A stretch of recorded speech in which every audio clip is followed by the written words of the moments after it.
힘든 시기, 우리는 함께하면 이겨낼 수 있습니다. 라디오 서울이 함께하겠습니다. 어제 실시된 미시건주 프라이머리에서 예상대로 바이든 대통령과 트럼프 전 대통령이 민주당과 공화당 내 다른 후보를 압도하면서 승리했습니다. 지난 대선 당시 미시건주에서 승리했던 바이든 대통령은 이번에는 친이스라엘 정책에 불만을 품은 아랍계의 집단적 불만 표출에 직면했습니다. 트럼프 전 대통령은 무패 6연승으로 대세론을 재차 확인했지만 당 안팎에 여전히 상당한 정도의 반트럼프 표심을 확인했습니다. 조지아대 여대생 살인사건의 용의자가 불법 입국자로 드러나면서 국경 문제를 둘러싼 여론이 악화되고 현재 대선 최대 이슈로 부상하고 있습니다. 오는 3월 예비선거에서 연방하원의원 3선에 도전하는 미셸 박스틸 의원이 한인 유권자들에게 적극적인 투표를 당부했습니다. 한편 현재 한인 유권자들은 노숙자 문제 해결을 가장 큰 현안으로 여기고 있는 것으로 나타났습니다. LA 지역에 이르면 내일 오후부터 비 내릴 것으로 예보되고 있습니다. 이번 주말까지 남가주 지역에 최대 1.5인치의 비가 내릴 것으로 예상됐습니다. 한남체인이 직원들에 대한 장애차별과 또 오버타임 임금 미지급 같은 노동법 위반으로 잇따라 소송을 당했습니다. LA 카운티가 높은 주택가격과 모기지 이자율이 높아 주택 구매를 꺼리는 중상층들의 첫 주택 구입을 돕기 위한 새로운 대출 프로그램을 시행합니다. 북가주 프레몬트시가 전국에서 가장 행복한 도시로 선정됐습니다. 프레몬트 지역 주민들의 중간 소득은 15만 달러입니다. 바이든 행정부가 중국과 러시아 등이 미국인의 민감한 개인정보를 대량으로 사들이고 있어 국가 안보를 위협할 수 있다고 보고 이를 차단할 조치를 마련하고 나섰습니다. 텍사스 북부 지역에서 대형 산불이 발생해 주민의 대피령이 내려졌습니다. 60개 카운티가 재난 지역으로 선포된 가운데 핵무기 공장 가동이 중단되기도 했습니다. 더불어민주당이 임종석 전 대통령 비서실장을 공천 배제한 데 이어 친문계 좌장인 홍영표 의원까지 사실상 컷오프했습니다. 윤석열 정부가 전공의 복귀 시한을 하루 앞두고 각 수련병원의 대표자 등의 집을 직접 찾아가서 업무 개시 명령을 전달했습니다. LA 다저스의 오타니 선수가 다저스 유니폼을 입고 첫 선을 보인 시카고 화이트삭스와의 시범 경기에서 홈런포를 터뜨렸습니다. 한국 축구대표팀의 임시감독으로 황선홍 감독이 선임된 가운데 이강인 선수 발탁 여부에 큰 관심이 쏠리고 있습니다. 뉴욕 증시는 오늘 하락 출발하고 있습니다. 원달러 환율은 1333.6원으로 마감했습니다. 남가주 오늘 대체로 맑겠고 LA 한인타운 낮 최고 기온은 70도로 예상됩니다. 이 시간 주요 뉴스는 하늘 위 호텔, 세계 최대 항공기 아시아나항공 A380에서 차별화된 서비스를 만나보세요. 고국까지 편안하고 안전하게 모시는 아시아나항공 제공입니다. 여러분 안녕하십니까? 김윤정입니다. 안녕하십니까? 유지승입니다. 2024년 2월 28일 수요일 라디오 서울 모닝 뉴스 2부입니다. 예비선거 사전투표를 위해 지금 한인타운 곳곳에 사전투표소 운영되고 있죠. 지난 주말부터 운영되고 있는데 그리고 또 어제부터는 한인회관에서 이동식 투표소도 운영되기 시작을 했습니다. 한인 유권자들이 가장 이번 선거에서 바라는 점 무엇일까요? 다 예상하셨듯이 노숙자 문제입니다. 이은 기자가 보도합니다. 26일과 27일 이틀 동안 LA 한인회관에 설치된 이동식 투표소에서는 소중한 한 표를 행사하기 위한 한인 유권자들의 발걸음이 이어졌습니다. 2024년 대선의 프라이머리에 참여하는 것은 물론 이번에 새로 선출하는 LA 10지구 시의원직 선거에도 큰 관심을 가지고 한 표를 행사했습니다. LA 카운티 정부에서 마련한 이동식 투표소는 신분증만 지참하면 현장에서 유권자 등록을 한 뒤에 바로 투표에 참여할 수 있고 주민들의 우편 투표까지 드랍할 수 있도록 한 투표소라 유권자들이 간편하게 투표를 마칠 수 있었습니다. 이동식 투표소는 대통령 선거에 타운을 비롯한 LA 지역 한인들의 적극적인 투표 참여를 독려하기 위해 마련되었는데 투표소 관계자들에 따르면 타운 내 한인들의 투표율은 상당히 높은 편이었습니다. 이날 한인 유권자들은 한인사회 정치력 신장과 타운 내 현안 해결을 위해 한 표를 행사했다고 입을 모았습니다. 타운을 포함하는 10지구 시의원직 선거와는 관련해서는 타운 현안에 가장 효과적인 대책을 내놓을 수 있는 시의원 후보에게 한 표를 던졌다고 밝혔습니다. 노숙자 문제가 해결됐으면 좋겠어요. 무서워서 못 다니겠어. 그냥 마음대로 지금은 버스 같은 것도 못 하겠어요. 무서워가지고. 그렇죠. 그거 제일 첫 번째 바람이죠. 그런 그 니드에 맞게끔 이렇게 그 예산도 분배를 하고 해야지. 그걸 무조건 그냥 획일적으로 한다든가 아니면 그냥 뭐 지금 여태까지 해온 대로 돈만 썼지 별로 도움이 안 되는 것 같더라고요. 노숙자 문제도 심각한 거고 그다음에 이제 한인타운 저의 입장에서는 코리안 아메리칸이니까 한국 사람 그 목소리 좀 높여줄 수 있으면 더 좋겠고. 이동식 투표소에 방문한 한인 유권자들은 다른 투표소와는 다르게 한국어 서비스를 받을 수 있어서 편리했다고 덧붙였습니다. LA 카운티에 한 45년 살았어요. 지금 세리토스 살았다가 오늘은 병원 방문한 김에 왔다가 오늘 투표하려고 마음 먹었어요. 마치 베러 예? 그래 도움이 되죠. 잘 못하는데 이렇게 우리 한국 코리아 센터에서 이렇게 해주시니까 엄청 반갑고 투표를 할 수 있어서 너무너무 좋아요. 노숙자들이 엄청 많아요. 그리고 노숙자들이 네, 한국어 서비스가 돼 있으니까 많이 도움이 되긴 했는데요. 앞으로 더 많은 것을 갖다가 한국어로 서비스를 다른 분야에서도 해줬으면 합니다. 제프리 LA 한인회 사무국장은 지난 26일 하루 동안에만 70여 명의 한인 유권자들이 이번 이동식 투표소에 방문했다고 밝혔습니다. 실제로 3월 5일 날 투표 당일 날까지도 우편 투표 작성하는 방법이라든가 또 3월 5일 그 투표 당일에 다가올수록 자기 투표소가 어딘지 물어보신 분들이 굉장히 많은데 한인회로 궁금하신 거 있으시면 제가 계속 안내해 드릴 예정입니다. 대통령 프라이머리와 연방상하원, LA시 의원, LA 카운티 검사장 등을 선출하는 예비선거는 다음 주 화요일 일인 3월 5일에 치러지며 이번 선거에 관련해서는 LA 한인회, 한인타운 청소년회관 KYCC, 한미연합회 KAC에 문의해서 도움을 받을 수 있습니다. 라디오 서울 뉴스 이은입니다. 남가주를 대표하는 한인 여성 정치인으로 연방하원 3선에 도전하는 미셸 박스트리 의원이 예비선거를 일주일여 앞둔 가운데 한인 유권자들에게 소중한 한 표를 다시 한번 호소했습니다. 정효로 기자가 전해드립니다. 다음 주 예비선거에서 연방하원 3선에 도전하는 미셸 박스트리 의원이 막바지 선거 캠페인 활동에 박차를 가하고 있습니다. 워싱턴 DC와 지역구인 남가주 지역으로 오가면서 가가호호 방문을 벌이며 지역 유권자들의 표심을 다지고 있습니다. 미셸 박스틸 연방 하원의원입니다. 유권자들하고의 그러니까 연결이 될 수 있는 커뮤니케이션을 할 수 있는 그런 방법을 지금 많이 취하고 있고요. 그다음에 또 전화를 하고 그래서 재작년에 뛸 때만큼의 모든 에포트를 지금 넣고 있거든요. 스틸 의원의 지역구인 45지구는 보에나팍과 세리토스, 가든그로브, 플라센티아, 하와이언 가든스, 사이프러스, 파운틴밸리, 아테시아, 로스 알라미토스, 라팔마, 웨스트민스터, 그리고 플러튼과 브레아의 일부 지역이 포함됩니다. 아시안이 36.9%로 가장 많은 유권자층을 형성하고 있는데 아시아계 중에서는 베트남계 주민 비율이 높습니다. 이번 선거에서 베트남계 변호사를 비롯해 민주당 후보들이 스틸 의원에게 도전장을 냈습니다. 지역 유권자층은 다소 민주당 성향으로 기울지만 스틸 의원은 당적에 관계없이 현재 유권자들의 최대 관심사는 인플레이션 억제와 경제 회복, 치안 강화라 자신의 공약에 대한 유권자들의 공감대가 매우 높다고 밝혔습니다. 지금 제일 중요한 이슈는 암만 해도 캘리포니아 같은 경우는 특히 이제 범죄가 제일 중요한데요.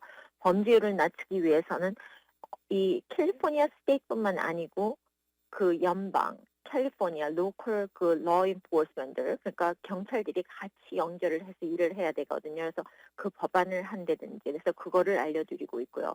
캘리포니아 자체 내에서 세금도 높지만 페더럴 가버먼의 인플레이션이라든지 이런 거는 결국 이 숨어진 세금이다 그래가지고 우리가 보이지 않게 나가면은 마켓에 가서 돈을 더 낸다든지 이런 거를 해서 물가가 더 올라가지 않는 인플레이션 억제를 한다는 게 또 하나의 공약이고요. 보에나팍 소스몰에 마련된 미셸 스틸 의원의 선거 캠페인 사무소에서는 파바와 화랑 등 한인 청소년 자원봉사단체 소속 학생들이 열심히 유권자 아웃리치 활동을 벌이고 있습니다. 투표로서 우리 코리안 아메리칸 커뮤니티가 좀 더 세진다고 생각해요. 그러니까 한 분 한 분 투표 아직까지 안 해주신 분들은 다 투표를 해주시기 바라겠고요. 다 아니어야도 돼 그렇게 말씀하시지 마시고 다 한 표 한 표 나와서 투표를 행사해 주셨으면 감사하겠습니다. 45지구 투표와 관련해 궁금한 사항은 전화 213-272-7427번으로 하면 됩니다. 라디오 서울 뉴스 정현호입니다. 자, 이제 대선 관련 소식으로 넘어가 보겠습니다. 바이든 대통령과 트럼프 전 대통령이 어제 열렸던 미시간주 프라이머리에서도 압승을 거뒀습니다. 예상대로 바이든 대통령과 트럼프 전 대통령이 민주당과 공화당 내 다른 후보들을 압도한 것인데 속사정을 들여다보면 좀 다릅니다. 2020년 대선 때 미시간주에서 승리했던 바이든 대통령은 이스라엘 하마스 전쟁 과정에서 친이스라엘 일변도 정책에 불만을 품은 아랍계 집단 불만 표출에 직면한 것이 이번 선거에서 나타났습니다. 반면 트럼프 전 대통령은 더블 스코어 수준의 압도적인 표 차이로 니키 헤일리 전 유엔 대사에 앞서면서 경선 무패 6연승으로 대세론을 확인했지만 당 안팎에 여전히 상당한 정도의 반트럼프 표심을 확인하기도 했습니다. 이번 미시간주 프라이머리는 오는 11월 대통령 선거 본선에 향배를 좌우할 것으로 예상되는 6개 주요 경합주 가운데 제일 먼저 치러진 경선이었다는 점에서 유권자들의 표심이 주목을 받았습니다. 바이든 대통령 먼저 보겠습니다. 바이든 대통령은 선거인단 117명이 걸린 미시간주 민주당 프라이머리에서 표면상 80%대 득표율로 상대 후보를 압도한 것으로 나타났습니다. 하지만 표수로는 10만 표 이상, 비율로는 10% 넘게 나타난 지지 후보 없음. 이 지지 후보 없음이 바이든 대통령의 대선 승리 전략, 특히 기존의 지지층 단속하는 숙제를 확인시켜줬습니다. 자신이 당선됐던 2020년 대선에서 미시건주는 바이든 대통령 입장에서는 효자였습니다. 2026년 대선 때 힐러리 클린턴 후보가 트럼프 전 대통령에게 내줬던 미시건에서 바이든은 트럼프의 2.8%포인트 차로 앞서며 이 미시건주에 걸려있던 16명의 선거인단을 독식한 바 있기 때문입니다. 그러나 작년 10월 불거진 이스라엘 하마스 전쟁이 바이든 대통령에 대한 유권자들의 표심을 뒤흔들었습니다. 이 10만 표 이상의 지지 후보 없음은 무슬림뿐 아니라 바이든 대통령의 직전 대선 주요 지지층이었던 청년층의 비무슬림 유권자들까지 적지 않게 가세한 결과로 해석돼도 무리가 아닐 것으로 보이고 있습니다. 설마 무슬림 유권자들이 공화당 후보로 유력한 트럼프 전 대통령을 지지하겠느냐 이런 반론도 있지만 어떤 형태로든 바이든 지지 거부로 기존 지지층 표심이 움직이면 직전 대선 때 미시간에서 거둔 15만 4천 표 차를 상당 부분 상쇄할 수도 있습니다. 집토끼의 입안을 이번 첫 경합주 경선에서 확인한 바이든 대통령은 앞으로 대이스라엘 정책 조정을 비롯해 아랍계와 진보 진영의 표심을 돌리기 위한 정책을 집중적으로 고민하는 숙제를 떠안았습니다. 트럼프 전 대통령은 어제 미시간주 승리로 지난 1월 아이오와 코커스를 시작으로 한 경선 연승 기록을 6으로 늘렸습니다. 이로써 공화당 대선 후보직을 확정하는 건 시간 문제라는 분석이 설득력 있습니다. 니키 헤일리 후보가 여전히 수건을 던지지 않으면서 적어도 슈퍼 화요일, 3월 5일 슈퍼 화요일까지는 경선에 참여하겠다는 의지를 다지고 있지만 트럼프 전 대통령의 과반 대의원 확보가 점점 현실로 다가오고 있다는 데는 이견이 없습니다. 헤일리 후보가 자신이 경선에서 물러나지 않는 이유로 역전 전망을 거론하진 않습니다. 자신이 포기하지 않는 것은 공화당 경선이 소비에트식 단수 후보 선거로 진행돼서는 안 되고 트럼프 전 대통령의 본선 승산에 회의적이기 때문이라고 밝히고 있습니다. 상당수 관측통은 헤일리 후보가 91개 혐의로 형사기소를 당한 트럼프 전 대통령 사법 리스크가 불거질 가능성 등 경선 이외 요소로 대안 후보가 필요해질 상황을 염두에 두고 있다는 분석도 나오고 있습니다. 일단 트럼프 전 대통령이 현재 기세를 이어간다면 3월 중에 후보로 확정되는 과반 대의원 확보를 달성할 가능성은 있어 보입니다. 하지만 애초부터 대세론을 구축해온 트럼프 대통령으로서는 당내 경선보다 바이든 대통령과 본선에 대비하고 있다는 점에서 미시간주 경선 결과는 만족스럽지 못한 측면이 있습니다. 여전히 당 안팎의 30%에 이르는 반 트럼프 표심을 이번 미시간주 프라이머리에서 확인했기 때문입니다. 트럼프 전 대통령으로서는 오는 11월 본선까지 미시건주와 같은 경합주에서 당내 반대 세력의 마음을 돌려놓지 못하면 박빙의 승부가 예상되는 경합주에서 패배하면서 백악관 복귀의 꿈도 물 건너갈 가능성이 있습니다. 최근에 여대생 살인사건 용의자가 불법 입국자로 드러나면서 국경 문제를 둘러싼 여론이 더욱 들끓고 있습니다. 이번 대선에서 불법 이민자 문제가 최대 이슈로 부상하면서 바이든 대통령과 트럼프 전 대통령이 내일 남부 국경을 동시에 방문합니다. YTN입니다. 예산 고갈로 인한 정부 셧다운이 또 임박하자 바이든 대통령이 상하원 의회 지도부를 백악관으로 불러 예산안 처리를 촉구했습니다. I think the need is urgent. I hope we get to speak to that a little bit. And I think the consequences of inaction every day in Ukraine are dire. 마이크 존슨 하원 의장은 셧다운은 피하도록 노력하겠지만 우선순위는 남부 국경 예산에 있다는 점을 분명히 했습니다. They understand the catastrophe at the border is affecting everyone, and it is top of mind for all the American people for that reason.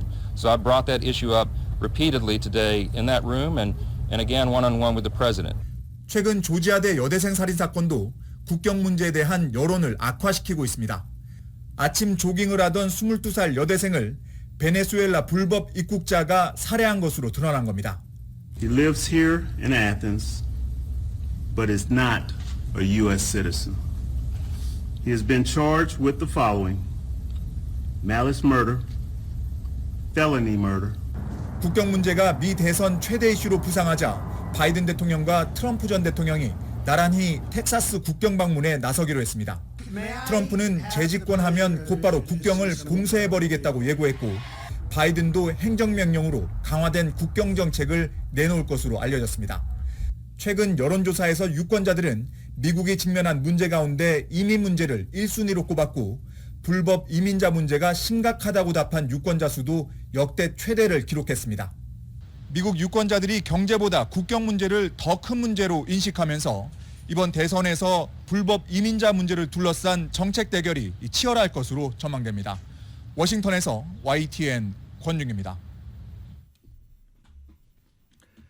바이든 대통령과 트럼프 전 대통령이 내일 나란히 텍사스 국경을 방문합니다.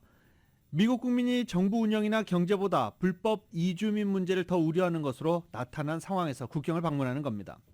또 멕시코 국경을 통한 이주민의 불법 입국이 사상 최고치를 기록하면서 반이민 정서가 확대돼 불법 이민 문제가 공화당 대선 경선에서 트럼프 전 대통령이 압도적인 우위를 차지하는 데 기여하고 있다는 분석도 나오고 있습니다. 갤럽 조사에서 이민 문제가 미국의 가장 중요한 이슈로 꼽힌 것은 중미 지역 출신 이주민들이 대규모로 미국에 입국하려는 시도가 있었던 2019년 7월이 가장 최근입니다. 또 갤럽 조사에서 전체 응답자 55%가 불법 이민 문제가 미국의 핵심 이익에 중대한 위협이 된다라고 답했습니다. 공화당 지지자뿐 아니라 무소속 유권자들도 불법 이민 문제를 심각하게 보는 것으로 나타나고 있습니다. 이런 가운데 트럼프 전 대통령은 불법 이주민에 대한 범죄를 부각하고 사상 최대 추방 정책을 공약하는 등 대선 운동에서 이 불법 이민 문제를 쟁점으로 삼고 있는 중입니다. 들으신 것처럼 바이든 행정부가 주요 대선 이슈로 부상한 대규모 불법 이주민 문제에 대응하기 위해서 이주민을 다수 보내거나 또 이주 경로에 있는 중남미 국가들과 외교 해법을 모색하고 나섰습니다. 토니 블링컨 미 국무부 장관이 오늘 아침 워싱턴 DC 국무부에서 알리시아 바르세나 멕시코 외교장관과 카를로스 마티네즈 과테말라 외교장관과 함께 이주민 문제를 주제로 3자 회담을 한 것입니다. 블링컨 장관은 오늘 우리는 이주민 흐름에 대응하기 위한 협력을 강화하기 위해 모였다며 멕시코와 과테말라, 미국뿐만 아니라 우리 지역에 있는 모든 국가가 함께 협력해야 한다고 말했습니다. 블링컨 장관은 오늘 이주민 문제를 언급할 때 불법 이주민이 아닌 불규칙한 이주민이라는 표현을 썼습니다.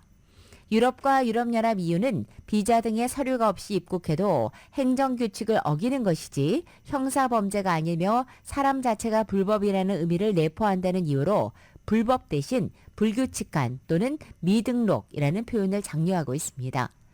블링컨 장관은 이 문제를 해결하려면 이주민들이 자국에 남도록 생활 여건을 개선하면서 합법적으로 이주할 경로를 확대하고 또 이주민 보호와 망명 신청 절차 확대를 추진해야 한다고 말했습니다. 블링컨 장관은 최근의 중동 사태와 우크라이나 전쟁 등으로 바쁜 일정 가운데서도 이 이주민 문제를 해결하기 위해 중남미 국가들과의 외교에 상당한 시간을 쏟고 있습니다.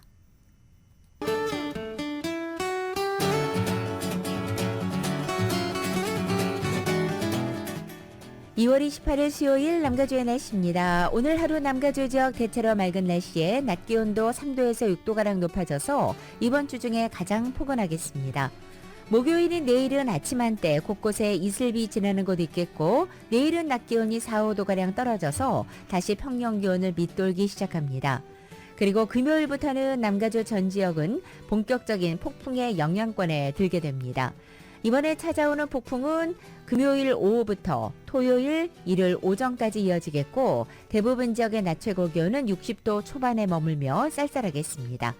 LA 한인타운의 오늘 낮 최고 기온 70도, 밤 최저 기온은 53도, 오렌지 카운티 지역 72도, 54도, 벨리와 일란드 엠파이어 지역 74도, 49도, 해안 지역은 65도, 53도로 예상됩니다.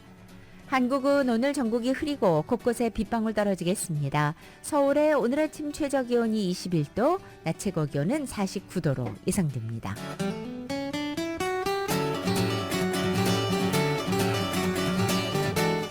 라디오 서울 모닝뉴스 2부 이 시간은 1250만 불 교통사고 최고 보상, 교통사고 전문 천재 변호사 리차드 호프만, 또 하나의 새로운 문이 열렸습니다. 한인은행 최초로 라스베가스에 진출한 오픈뱅크, 총 20억 달러의 승소, 크고 작은 교통사고와 상해, 브라이언 타필라와 시질러, 한인타운 올림픽과 카탈리나의 새 지점을 오픈했습니다. 고객과 함께 새로운 미래를 열어가는 US 메트로뱅크 공동 제공입니다.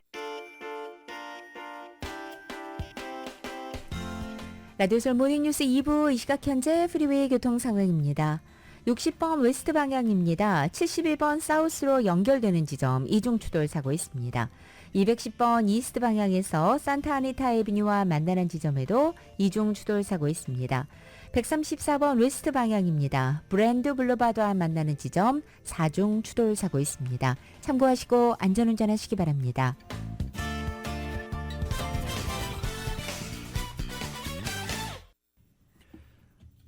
라디오 서울 모닝뉴스 함께하고 계십니다. 이번 주말에 또 비 온다고 그러죠. 또 한 차례 겨울 폭풍이 예고됐습니다. 국립기상청은 일단 금요일 3월 1일 밤부터 토요일 2일까지 남가주 지역에 최고 1.5인치의 비가 예보된 상태입니다. 3월의 시작을 비와 함께 할 수 있게 됐습니다. 해발 6,000피트 이상의 산악지대에는 눈이 예상되고 3일 일요일 새벽에는 3,000피트 이상 지역에도 눈이 내릴 것으로 보입니다. 이 말은 기온이 뚝 떨어진다는 얘기예요. 네, 참고하시기 바랍니다. 한랭전선을 동반한 이번 겨울 폭풍으로 LA 일원에는 강한 바람과 함께 낮 최고 기온 50도대 중반을 보이고 밤 최저 기온도 40도대까지 내려가는 추운 날씨가 될 것으로 기상청은 전망하고 있습니다. 당초 LA 한인타운 커뮤니티 센터로 추진됐던 벌몬 코리도 시설이 결국 커뮤니티 센터가 아니라 YMCA 프로그램 센터로 오픈했습니다.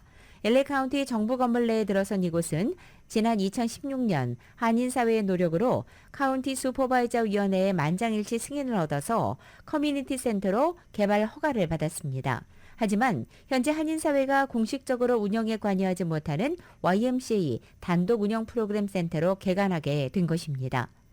한인사회가 원하던 시설은 주민 누구나 이용할 수 있고 다양한 스포츠와 문화를 아우르는 공공시설이었습니다. 하지만 비록 회원비가 저렴하긴 하지만 YMCA 회원제로 운영되는 YMCA의 또 다른 지점이나 다를 바 없게 됐다는 지적입니다.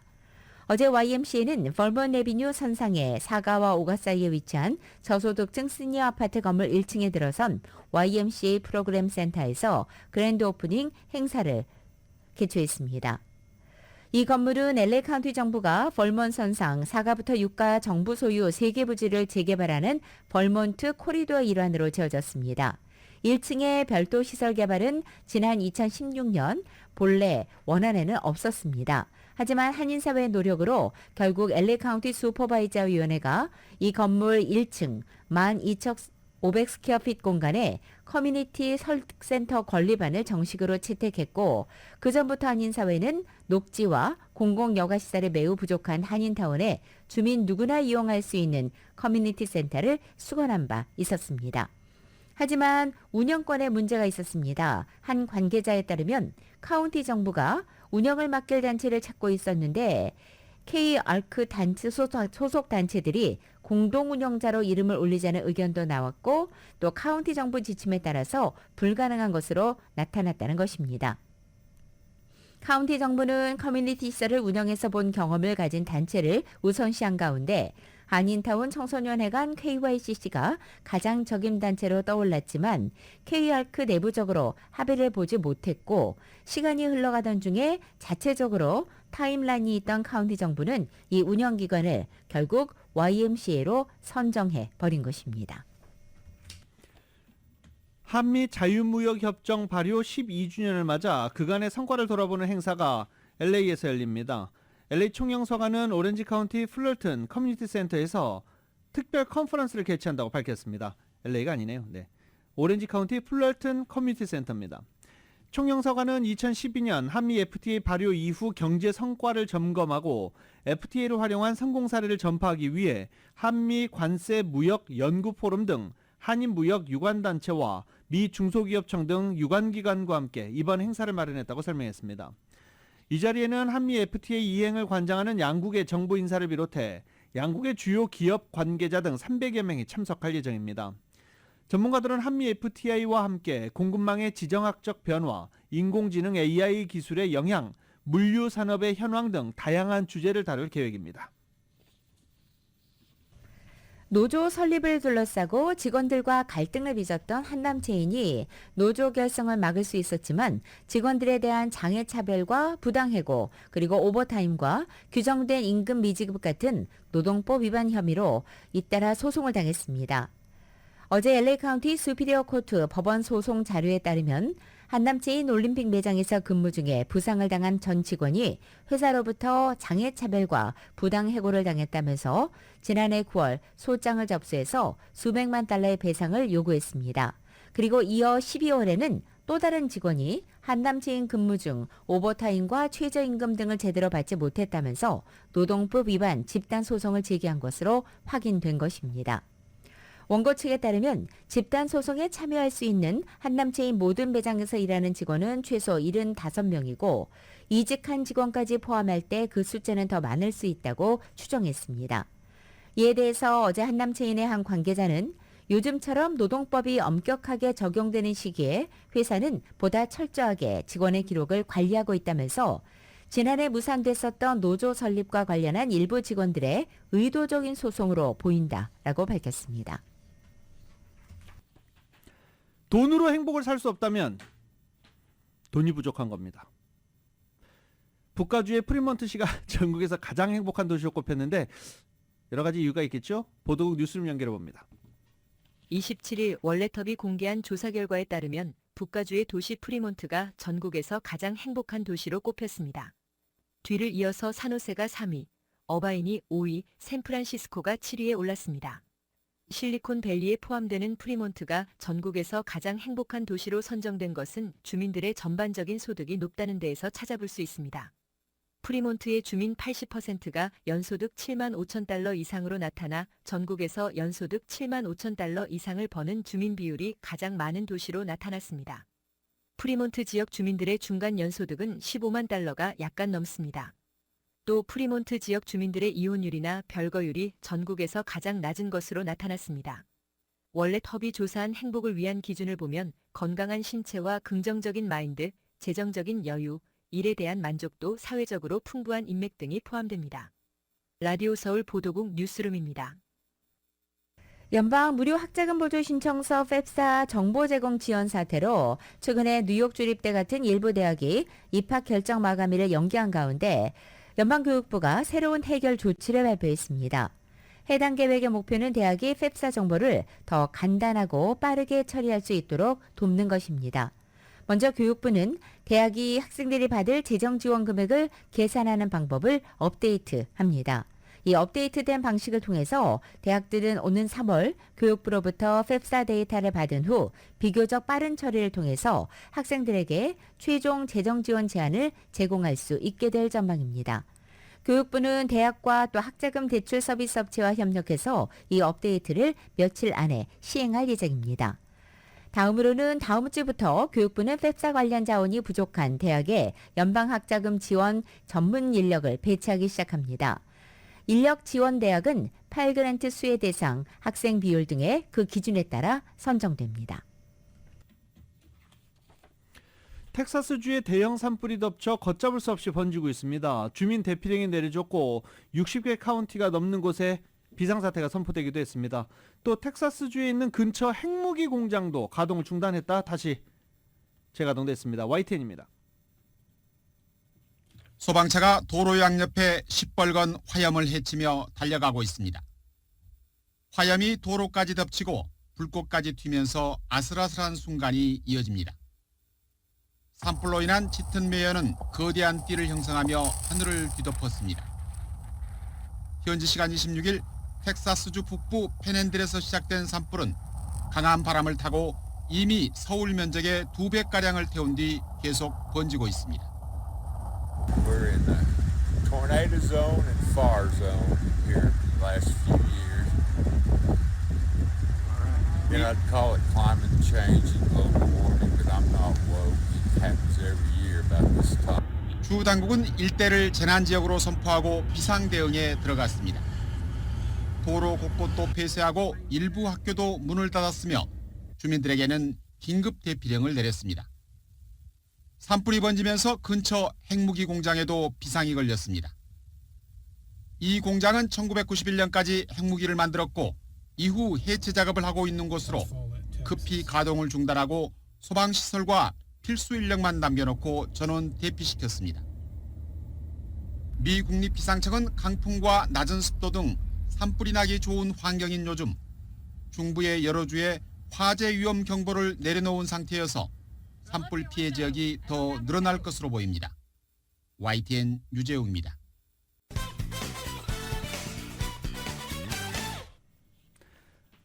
라디오솔 모닝뉴스 함께하고 계십니다. 애플카 사람들이 굉장히 관심을 많이 가졌었죠.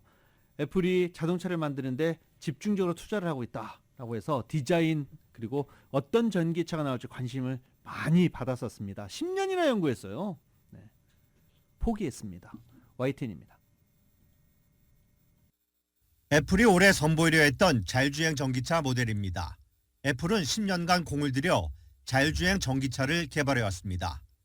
하지만 이를 접기로 하고 투입된 인력 2,000명에게 알렸다고 블룸버그가 보도했습니다. 자율주행 전기차 프로젝트에 투입된 인력 상당수는 인공지능 AI 부서로 이동하는 것으로 블룸버그는 전했습니다. 자율주행 전기차 테슬라와 차별화가 어려운 데다 경기 침체로 전기차 시장이 식었기 때문입니다. 하지만 테슬라도 지난해 연말 자율주행 기능 오토파일럿이 다른 차량과 장애물을 인식하지 못하는 등의 결함으로 200만 대 넘게 리콜했습니다. 사실상 미국에서 팔린 거의 모든 테슬라 차량을 리콜한 겁니다. 리콜도 특정 부품을 교환하는 것이 아닌 소프트웨어 업데이트로 운전자 경고를 강화하는 데 그쳐 비판이 이렇습니다. It will be an improvement in safety. How much it improves safety, we don't know, but it's not going to be the improvement you would hope based on what other manufacturers are already doing for safety. 이달에는 샌프란시스코에선 군중이 자율주행차에 스프레이를 뿌리고 방어하는 일이 벌어졌습니다. 구글 모회사 알파벳이 로스앤젤레스에서 자율주행차 서비스를 확대하려 하자 안전성을 우려하며 항의로 방화까지 한 겁니다. 이처럼 미국에서 자율주행 전기차는 경기 침체 파고에 안전성 논란까지 더해져 순환을 겪고 있습니다. YTN 정수입니다.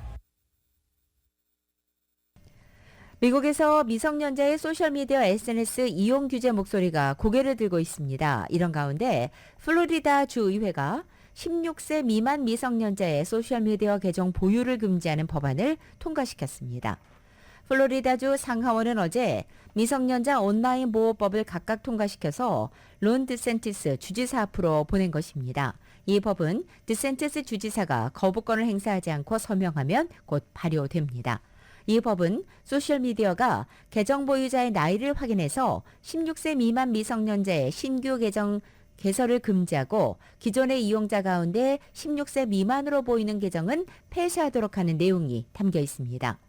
이 법의 적용 대상에는 이용자가 콘텐츠를 올릴 수 있고 또 16세 미만 일간 활성 이용자 DAU의 최소 10%가 하루 2시간 이상 이용하는 소셜미디어 플랫폼이 포함됩니다. 또 알고리즘을 이용해서 데이터를 분석해 푸시 알람을 보내고 콘텐츠를 무한 스크롤 방식으로 끝없이 계속 보내주거나 또 영상을 자동으로 재생하는 플랫폼 역시 적용 대상에 포함됩니다. 이 같은 요건에 따르면 틱톡과 페이스북 같은 다수의 주요 소셜미디어가 이 법의 적용 대상이 될 가능성이 커 보입니다. 나훈아 좋아하시는 분들 상당히 많으시죠. 네, 테스형이라고 또 나이를 거꾸로 먹고 있다. 뭐 이런 사람들도 있었습니다. 은퇴를 선언했습니다. KBS입니다.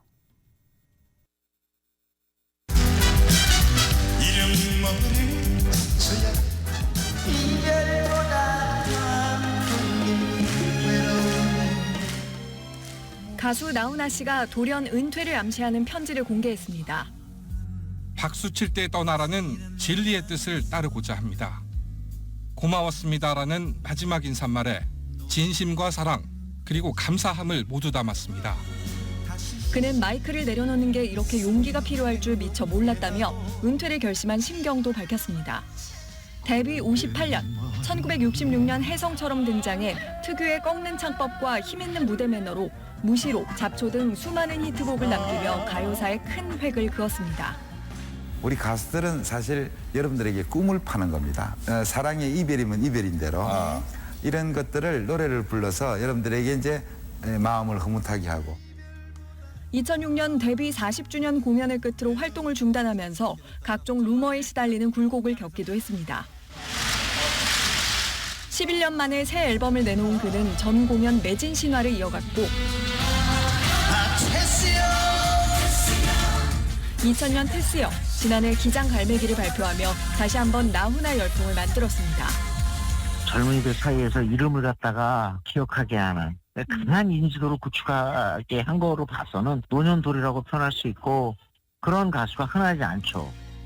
나훈아는 오는 4월 인천을 시작으로 청주, 울산, 창원 등에서 마지막 콘서트로 팬들과 작별 인사를 나눌 예정입니다. KBS 뉴스 이정은입니다.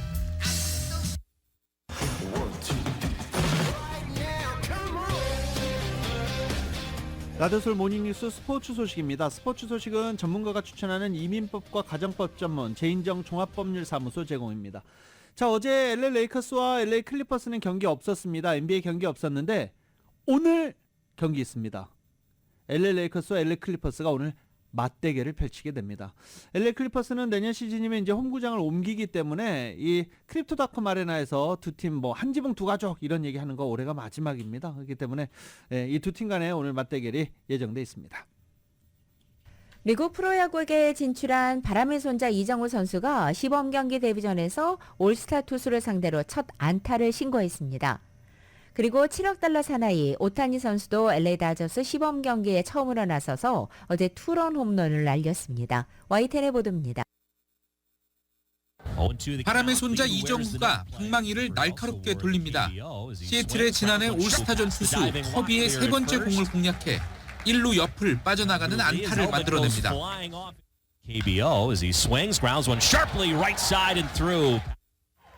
이정훈은 5회까지 세 타석에 들어서 3타수 1안타 1득점을 올리고 교체됐습니다. 시범 경기지만 샌프란시스코 유니폼을 입고 나선 첫 실전 경기, 첫 타석부터 안타를 만들며 이정훈은 홈팬들에게 존재감을 알렸습니다. 이정훈은 현지 언론과의 인터뷰에서 투 스트라이크로 몰린 상황에서 공을 맞추자는 생각으로 배트를 돌린 게 좋은 결과로 이어졌다고 말했습니다. 또 메이저리그 투수들의 구속, 특히 변화구의 구속이 KBO와 차이가 크다면서 빅리그 투수 공을 처음 상대한 소감도 밝혔습니다. 샌프란시스코 멜빈 감독은 이정후가 첫 타석에서 안타를 치고 득점까지 올려 좋았다면서 이정후가 빠른 발도 가지고 있는 만큼 올 시즌 도루도 얼마나 할 수 있는지 시도해 보겠다고 밝혔습니다.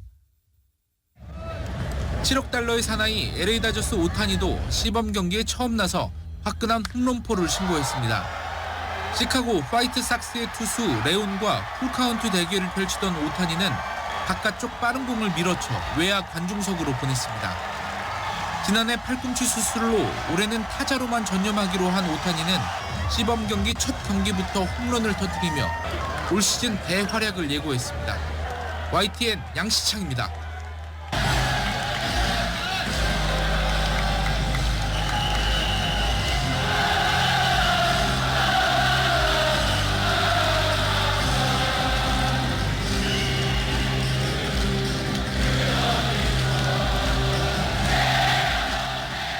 갑자기 이게 무슨 소리인가 아시죠? 이게 부산 사직구장의 응원 소리입니다. 부산 사직구장 한국 프로야구를 대표하는 응원의 메카죠. 한국에서 메이저리그 서울 시리즈를 합니다. 샌디에고 파드레스와 LA 다저스가 고척 스카이돔에서 열리는 서울 시리즈를 하게 되는데요. 메이저리그 정규 개막전인 서울 시리즈에 한국 치어리더 응원단들이 총출동하기로 결정을 했습니다. 응원단장과 치어리더를 중심으로 관중석에서 두 팀의 열렬한 응원을 유도하는 KBO 리그 응원 문화가 동시에 전파를 탈 예정인데, 예전에 팬데믹 기간 동안에 한국 프로야구 중계하면서 ESPN이 한국 응원 문화 굉장히 관심을 가졌었죠. 이번에는 또 어떤 반응을 불러일으킬지 관심이 모아지고 있습니다. 황선홍 감독이 월드컵 예선 2연전 사령탑을 임시로 맡게 되면서 이제 이강인 선수에 대한 소집 여부가 관심사입니다. YTN의 보도입니다. 이강인은 지난 항저우 아시안게임 때 황선홍호의 합류에 금메달을 따냈습니다. 황 감독과는 나쁘지 않은 관계지만 말끔히 정리되지 않은 부분은 여전합니다. 손흥민과 화해했지만 협회나 대표팀 차원에서 공식적인 후속 조치는 없었기 때문입니다. 소집을 안 하는 징계밖에 없다고 생각을 하고요. 감독이 선임이 되면 그 선임과 잘 이 방안을 한국 축구에 우려가 많으신데 그 걱정을 좀 덜어드릴 수 있도록 제가 책임감을 가지고 최선을 다하겠습니다. 갈등은 언제든 있을 수 있습니다. 그러나 훼손당해서는 안 되는 가치도 언제나 있습니다. 임시 감독이 모두 잘 알아서 하라는 모양보다는 잘잘못은 분명히 짚고 가는 것이 태극마크를 달고 뛸 다른 선수들에게도 반면 교사의 교훈이 될 것임은 분명해 보입니다. YTN 김동리입니다.